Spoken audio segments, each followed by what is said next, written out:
How gracious is our Lord Jesus, heart dwellers. He spares nothing to bring his bride into the fullness of her calling. He's truthful, yet tender in all his ways, which are perfect. Today I received a very special grace as I came into prayer. I began to see myself as I truly am, terribly poor before the Lord, lacking in every grace and virtue. It was a crushing experience, yet so sweet, because I felt that I was being given the grace to see myself as I truly am, in heart-wrenching poverty. It cut me to the very core of my being. All I could do was weep before the Lord because he's pure glory, so magnificent and beyond human imagining, and I feel so little in my misery, I just couldn't stop weeping. I just had to ask, how in the world can you love me the way you do? How can I possibly approach you any other way than on my knees? And how do I dare to even look at you? And yet I understood, even while I was thinking that when Jesus came to earth, he walked with man as a man, and he interacted with people as a normal person. This grace of being able to see him and talk to him is another side of his divinity, the reason he came to earth, and an invitation to pure intimacy, an invitation to become like him, meek and humble of heart. How can we become like him if we don't experience his human side? Some people think it's blasphemous to be in his presence as his bride. But this has never been about us being worthy. Rather, it's all about his love, which longs to fellowship with his creation. I can never get close enough to you, Lord, unless I live in your heart. He began, that's the whole idea. Be a walking me, yet still the little you. Oh, Jesus, how can I even approach you? I am such a low creature. He answered me, I don't know, but I'm glad you do. Maybe because you know how much I love and need you, Claire? I need your affection, your worship, your company, poor as you are. It is a comfort to me. You may be only a tiny drop in a great ocean, but you're my drop, and I would miss you if you didn't come to me, though you see yourself so clearly. Still, even as the king permitted Esther to approach, I am so in love with you in your poverty, your lack and littleness. I can't stay away. I even long for the time we spend together. Oh, Jesus, is this you? It certainly felt and sounded like him, but it was so sweet it was hard to believe, and he became visible at that moment. And he said, what do you think? A teardrop came rolling down his cheek. Don't hurt me with your unbelief. I know how you see yourself, and it is good. It is indeed accurate. But it doesn't matter to me, Claire. All that matters to me is that you want to be mine as much as I want to be yours. Who do you think is richer, the queen in all her splendor, or the little Cinderella crying out from among the ashes for mercy?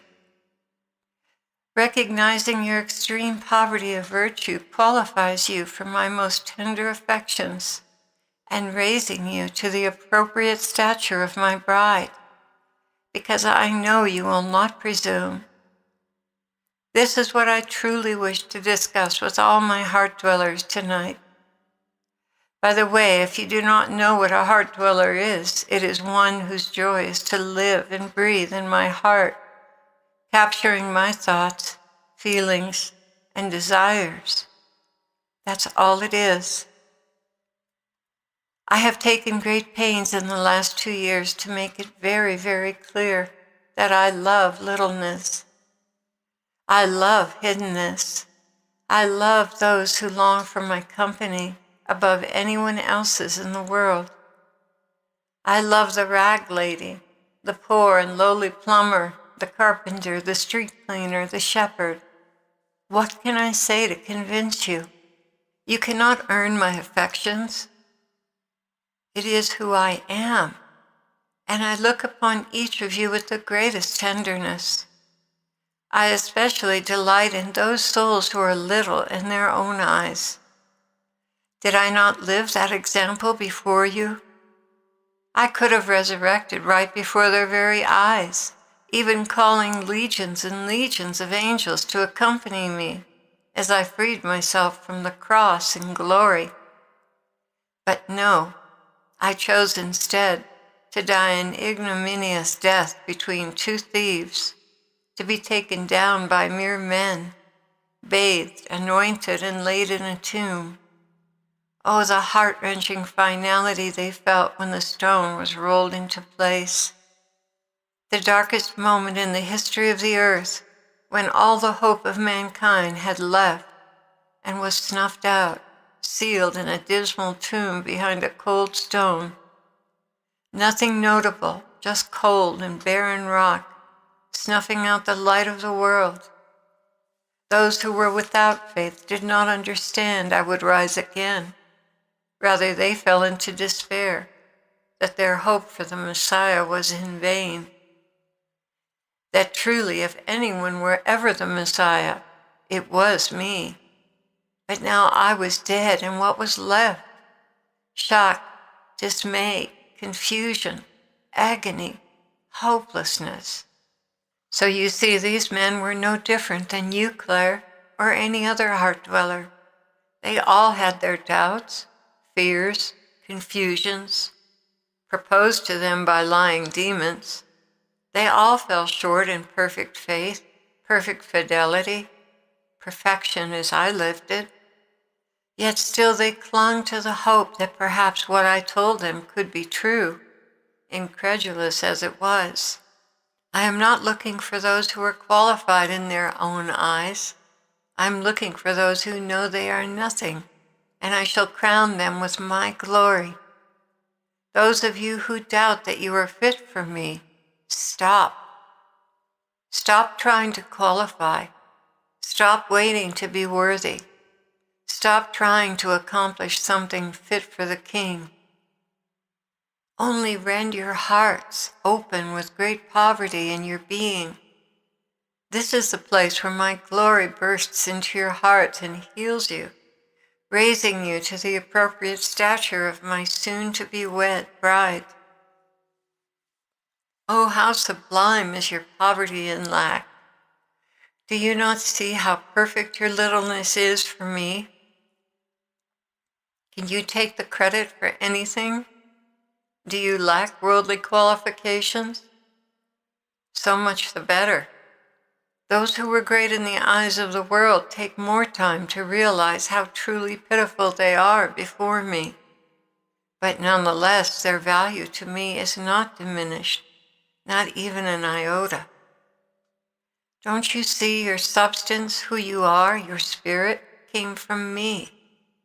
Yes, you were made in my image, spirit, soul, and body, not only in physical appearance, but in components, each expressing a different side of your nature. How lovely is my dwelling place, not the courts of elaborate palaces, but the heart who has left behind all significance to embrace only me.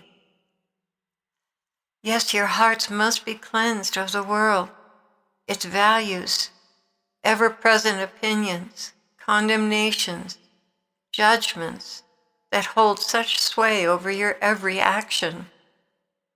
All of that must be emptied.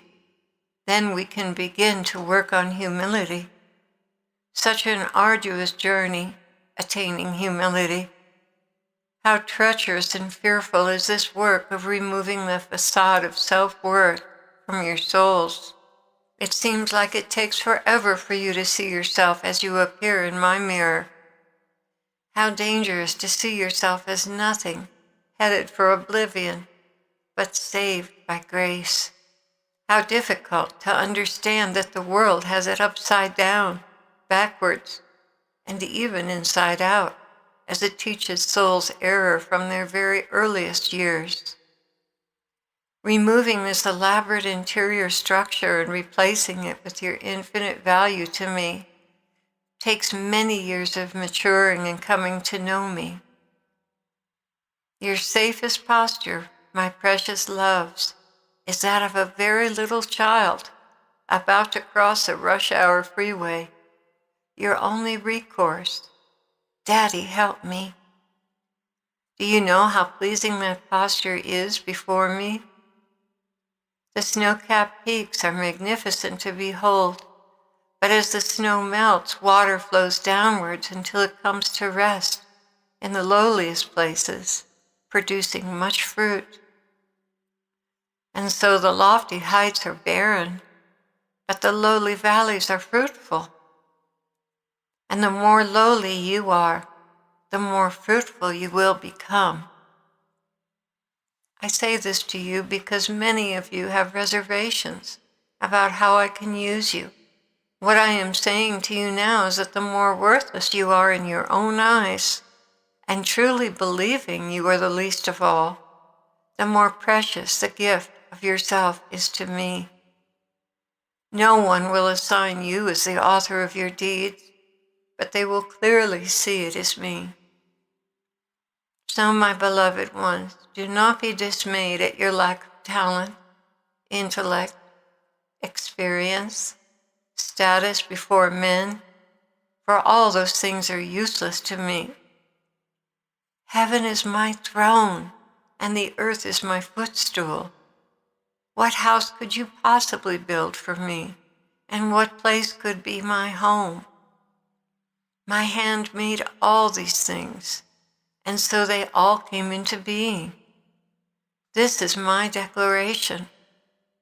I will look favorably on this kind of person, one who is humble, submissive in spirit, and trembles at my word. It's Isaiah 66.